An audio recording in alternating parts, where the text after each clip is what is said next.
Сошиал орчинд идэвхтэй жиргээчд болон фэйсбүүкчдийн хэлэлцүүлгийн гол сэдэв. Офшор данс, нээлттэй ил тод хэлэлцүүлгийн бүсэд хаалттай дансны тухай. Тэдний хэн болохыг түмэн олон цахим сүлжээгээр байр суурь, үзэл бодлоо илэрхийлж байна.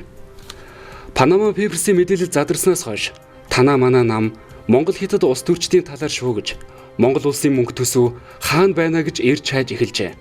Хурай газрыг алгасаад далайг туулаад эргийн гадна хин гэдэг улс төрч хичнээн түүрэг байршуулсан бэ. Асуултын хариултаа ард түмэн нэгсэн. Ар араасаа хөөрөх мэдээллүүд хариултыг өгсөөр.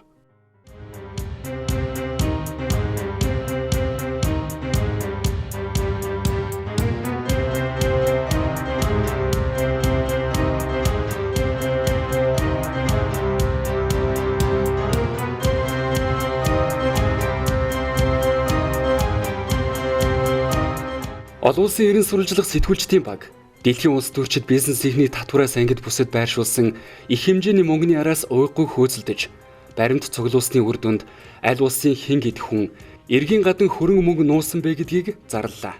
Panama Papers-ийн мэдээлэл цацагдж, Азийн зүрхэнд орших цөөхөн хүн хамтаа эдийн засгийн үзүүлэлтээрээ сүүлийн 4 жилд хасах зэрэглэл рүү орсон Монгол улсад 49 иргэн энэ бүсэд их хэмжээний мөнгөтэй болсныг зарлалаа. Энэ мэдээдэд зэрэгцэн манай улс төрчид ч твдэж, иргэдэж бухимдаж, хэргийн эзэн хингэргийн тохиор болсон зарим нөхөд хэвлэлийн эрхчлөөний буйнаар хүүгийнхээ дансыг мэддэг болсныг зарлсан нь иргэдийн нүдийг бүлтийлгэж чихийг сааталглаа. Нийслэлийн засаг дарга бөгөөд Улаанбаатарын захирагч, Монгол улсын баатар Эрдэнийн Батүлийн хүү Чулуудай ааваасаа нууж офшор бүсэд мөнгөө хадгалуулжээ. Чулуудаа бол одоо 3 хүүхдийн аав, одоо бие даасан гэр одоо өрх толгоолсон хүн тийм ээ, өөрөө бизнес эрхэлдэг. Одоо мэдээж хэрэг аль ч эцэг ихтэй адилхан одоо Чулуудагийн одоо тэр би хийж байгаа бизнес нарийн тэргүүхийг бол би мэдэхгүй яг үнэндээ бол. Зүгээр би хүүтэй бол хэлдэг юм бол дандаа хууль ёсны дагуу явж явах хэрэгтэй шүү. Тийм ээ? Хууль ёсны дагуу. Өнөөдөр Монголд офшор дансанд мөнгө хийгээд байхаар тийм том бизнесийн орчин Монгол бий юу?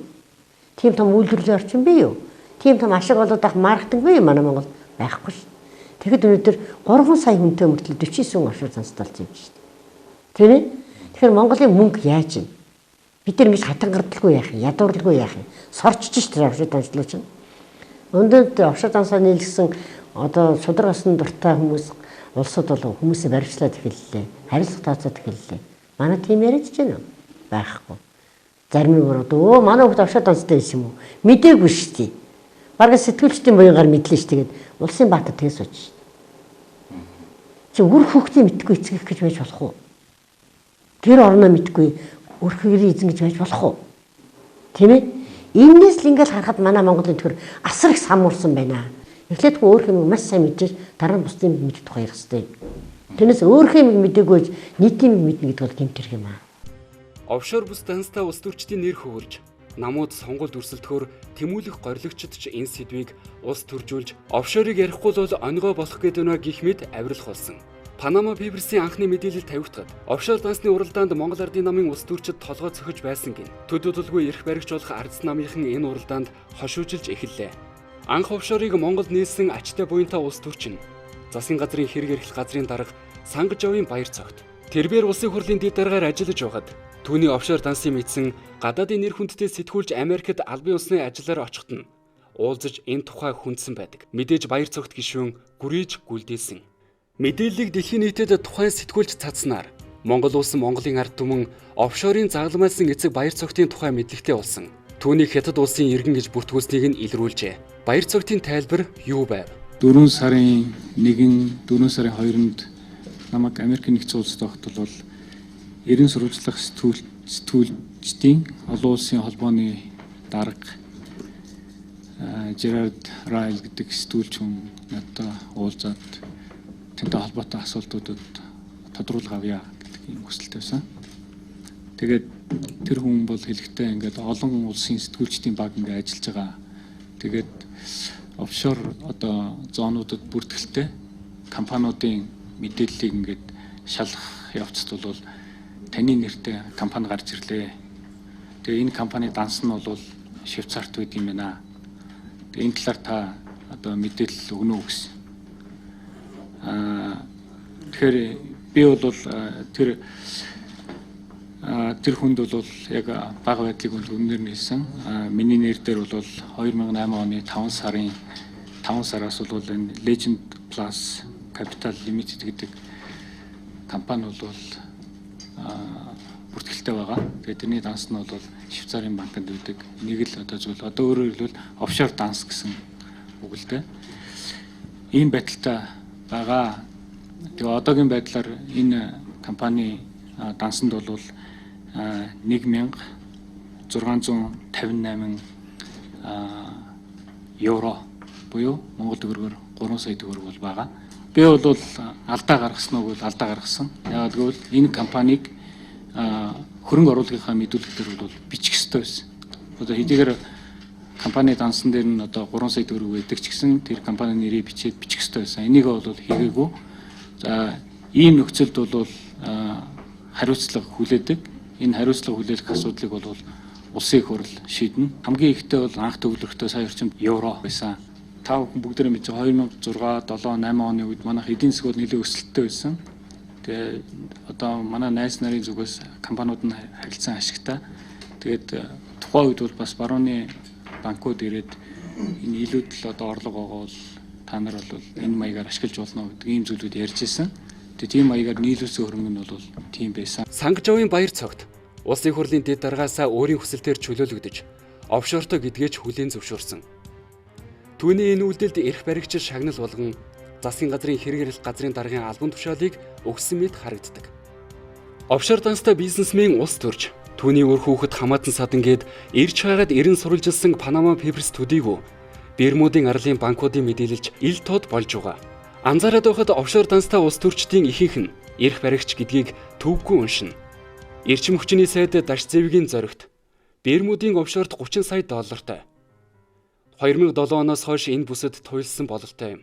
Түүний араас улсын хурлын гишүүн Халтмаагийн Баттулгын офшор данс дэх мөнгө толгой зохиж 250 сая долларыг давлаа. Тэрээр өөрийнхөө нэрээр биш, Жудо бүхэн холбооны ерөнхий наримчгийн дарга Машватын бүх бат, түүний гэргий Батуулдын оргил сүрэн, Олноо ард Батсүх гэж нэрсэн Ядам сүрэнгийн Батсүх, Баянгол зочд бодлын төлөөлөн удирдах зөвлөлийн дарга Лисүн Пав зэрэг Монгол болон гадаадын хүмүүсийн нэрээр офшор бүсэд байгаа. Mongolia Invest Group Limited компанийн хувьцааг эзэмшиж байна.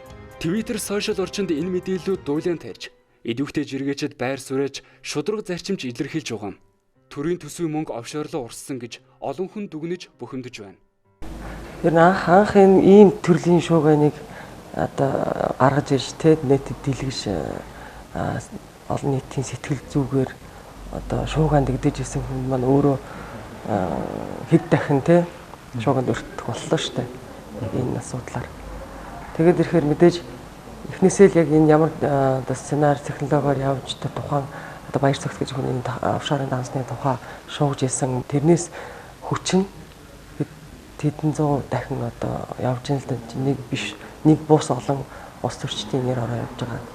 Нэгэн талаас энэ бол айгүй зөв шаардлага. Улс төрчдийг тунгалаг байхыг шаардж байна. Бумеранг гэж байгаа шүү дээ. Нөгөө шидсэн чулуу өөрөнд толгой дэр гэж ярьдаг шиг буруу аргаар нотолж гаргаж ирж зөвгөө нотлохын зөндөө арга байсараа л зөвхөн тэр аргыг замхруулах эсвэл бусдыг дайснаар татан оролцуулах аргыг маш бохироор хэрэгэлсэн энэ аргууд нь буцаал өөрсдөө жинхэнэ Батуулга гэдэг хүний эсрэг хэрэглэгдэл эхэллээ шүү дээ. Офшор данстай гэдгээс биш шүү дээ. Мөнгөөр нууснуу гүйлж заавал офшор дансанд биш Улаанбаатар хотор чи сефэндээ хийсэн нууцсан юм уу эсвэл дансанд бөнгө татвараа төлөөгөө ямар ч ялгаа байхгүй. Аюултай тэмцэх газар одоо ийм хүмүүсийг бол дор нь одоо асуудлыг шийдэж шалгаж явах хэрэгтэй байхгүй. Гюгшүүзан Даваагийн Батбаяр офшор бүсэд данстай гэдгээ эр хүний жудгаар шууд л хүлээсэн. Данс нээсэн хаасна нь үнэн. Түүний хариулт товч бөгөөд үнэн. Одоо офшор данс байгаагүй бол байгаа тийм. 3 4 данс бол байгаа. Тэгвэл тэр нь дандаа Японы оронд одоо 25 жилийн өмнө нээсэн Японы банкуд дээр тухайд барилдаж байхдаа цалингаа авдаг байсан данс. Тэгэд өөрөө бас тэнд амьдарч исэн учраас 4-5 данс нээсэн. Тэгээд тэр чигээрээ байгаа хаалгаагүй байгаа. Офшорын нэрс инхүү араараасаа хөөрнө. Хөөрж байгаа мэдээлэлтэй зэрэгцээд хариуцлагын асуудал ундарч дэлхийн бусад улс орны жишээ үйл явдлуудыг ч хэвлэлийнхэн мэдээлж харьцуулж байна. Харин энэ үед Монгол улсын ерөнхийлөгч Элбэгд орж офшор бүсэд мөнгө байршуулсан улс төрчдтэй эвлэрэхгүй гэдгээ хэлсэн. Тэр бүх хэл нэг намд Мөр зэрэгцэн зүтгэж нэг танхимд гар нийлэн ажиллаж байсан Сангажавын баяр цогтыг Монголын төрийг муухай харагдуулж байгааг ил тод хэлж нэрээ татахыг уриасан нь олонний анхаарлыг татлаа. Би зүгээр баяр цогтод нэг зүйл хэлж байгаа. Чи сонгуульд нэр дэвшгэ болоо. Чи хариуцлага хүлээх ёстой. Чи өнөөдөр сайд хийгээд их хурлын гишүүн хийгээ явж байгаа чинь өнөөдөр чи Монголын төрийг муухай харагдуулаад байна. Ийм хүмүүсээсээ Монголын төр салж чаддаг байх ёстой гэж ингэж хэлж байгаа шүү. Энэ бол миний байр суурь. Офшор данс дэх мөнгөө хаанаас олов гэдэг том асуудал дуйлаант мэдээллийг дагуулan хариулт нэхэн ундарч байна. Эрх баригчдын мөнгө бол тендер бонд, төсвийн мөнгнөөс хумсалсан хөрөнгө гэж эргэж шууд хэлж байгаа юм. Мэдээж шүүж тунгааж мөрдөж хуулийн байгууллагаар шалгуулаагүй л байна. Гэхдээ үзэл бодлоо илэрхийлж байгаа ил тод хэлбэр нь сошиал ертөнц жингийн тухайд харьцуулсан намуудын офшорчид жин даран хэдэн зуун сая доллароо офшор бүсэд мартсан. Ардас намын гишүүд шулуухан хэлэхэд улс төрчдийн мэдээлэл мөнгөн дүн хувьцаа эзэмшдэг компанитайгаа урсаж байна. Ардас намын гишүүн ажны компаниараа олонний танил болсон Бат Эрдэнийн авилгалт тэмцэх газар өгсөн хөрөнгө оруулгын мэдүүлэгт бичигдсэн 2 компани Хонконгод бүртгэлтэй офшорч данстай. Meg Fashion, BBU Romance Trading. Апуугаар олонний танил болсон Гаваагийн Батхүү гишүүний GSP компани, улсын хурал дэх Ардас намын бүлгийн дарга Гарамгаан Баатрын RPM компаниуд офшор бүсэд байна гэдгийг эрен сурвалжлах сэтгүүлчид олжээ. Хувь хүнийхээ нэрээр зарим бүсэд бүртгэгдсэн илэрхэд компанийн нэрээрч гарч ирдэг тохиолдлууд их байна. Тиймээс ч үнийг мэдсэн Ардас намын дарга, улсын хурлын дарга энэ удаагийн сонгуульд офшорт бүсэд данстай гишүүдэд нэр дэвшүүлэхгүй гэж мэдэгдсэн байх гэж иргэд үзэж байгаа юм. Яагаад энэ дэлхийд даяар офшор бүс ингээд иргэд дургуутсаа жагсаал хийгээд Исландын ерөнхий сайд нөхцроод байна гэхээр иргэн болон татвардуулж байгаа. Гэтэл ерөнхий сайдын татвараа төлөхгүй нууц хөрөнгө нь илэрхээр шудраг ус гэдэг юм чи хаавна гэдэг асуудал гарч ирж байгаа. Бид зүгээр би одоо сонгуул болох чинь Ардас намын даргын хувьд Ардас намаас офшор бүсэд өөрийнхөө нэрээр данс нийлгэсэн бүх хүнийг дэвшүүлэхгүй. Ардас намын даргын гинтийн мэдэгдэл улсын хурлын тэр тусмаа намын зарим гишүүдэд шууд таалагдсангүй. Хууль зүйн сайдаар ажиллаж байсан Тэмүүжин гишүүн энэ мэдэгдэл байр суурийг дарангуйлал гэж тодорхойллоо. Тэгээд ч офшор бүсээс айх хэрэггүй. Бизнесийн таата татваргүй орчнол хайсан гэж намын гишүүдээ өмөрж байгаа юм. Эсрэгээрээ улсын хурлын гишүүн Бат Цандан офшор данстай улс төрчдөд хариуцлага тооцох хуулийн төсөл санаачлаад явж байгаа нь Ардас нам дотор фракцийн зөрчлөөс гадна офшор данс бүсийн зөрчил гарах магадлалыг өсгөж байна. Үнэхээр Ардас намын дарга хэлсэндээ хүрээд офшорт нь нэр нь дурддагдсан бүх гишүүдээ сонгуульд нэр дэвшүүлэхгүй бол сайн үйл, сайн мэдээ гэж хэлэхээс өөр аргагүй. Харин улсын хурлын гишүүд, намын гишүүд нь яаж хүлээж авах вэ гэдэг нь сонин. Офшор дансанд байгаа энэ хүмүүсийг бүгдөөрөнгө сонгуульд оруулахгүй байх, ялангуяа улс төрчдийг, бизнесмэнүүдийг хамаагүй улс төрчдийг сонгуульд оруулахгүй байх тал дээр Монголын ард түмэн бүгдөөрөө зэрэг дуу хоолойгоо нэгтгэх ёстой гэж би бодож байна. Эрх баригчид офшорын байгааг холдуулах, иргэдийг төөрөгдүүлэх оролдлогыг хийж, их оромчдын дүр эсгэж угааж, даяарсан нөхцөлд боловч бултайн, дарвч далдайн гэдгийн үннийг бодит тоо баримттай нь хэвлэлүүд нотолж эхлээд байна. Сангажавын баяр цогтыг л чижилж, сонгуульд өрсөлдөх эрхийг нь хазаарлан, хязгаарлана гэж угааж, цаана нь эрх мэдэл нь хүндэгдэх олон хүн төрд байна. Дээд тэнгэрээ шүдэж, Чингис хааныхаа нэрээр бонд босгож, араас нь самурай, мазалаа гээд олон бондор эх орныхоо өрийн дарамтыг нэмэгдүүлж, монголчууд бид чадсан хэмээн цээжэд илдэн хөөрж байгаа эрх баригчид далаад гарцгүй Монгол улсынхаа мөнгө хөрөнгийг завшиж, эргийн гадна хэдэн зуун саяар нь байршуулж, иргэдээ молиг өмхүүлж, монголчууд биднийг чадсан гэдгийг олон улсын эрен сурвалжлах сэтгүүлчид илрүүлээд бидэнд баримтыг нь илгээж байна. Бидний чадаагүй зүйлийг дэлхийн сэтгүүл зүй чадаж байна. Маргааш дахиад ямар хүнд офшор данс илрэх бол эрх баригчдын авгаа хүүхэд ах дүүгийнхэн нэр дээр болон хамтрагчдын нэрээр хэдэн зуун сая долларууд эргийн гадна эргэлдэж байгаа болов гэсэн айдас нийгэмд байна. Харин иргэдийн халаасанд хоногийн хоолндоо арай чамааг хурж байгаа мөнгө бий. Монгол улсын эдийн засаг чөлөө туналтын хурдаар уруудж байна. Офшор данс 4 жилийн дотор төрийн мөнгийг эргийн гадна аваатсан эрх баригчдыг сонгогт эрхийг нь зөвхөн хуулиар хязгаарлаад, хазаарлаад орхих уу? Хэрхээ үзэгч сонсогч та мэд. Бодлоо ил тод сошиал твиттерээр илэрхийл.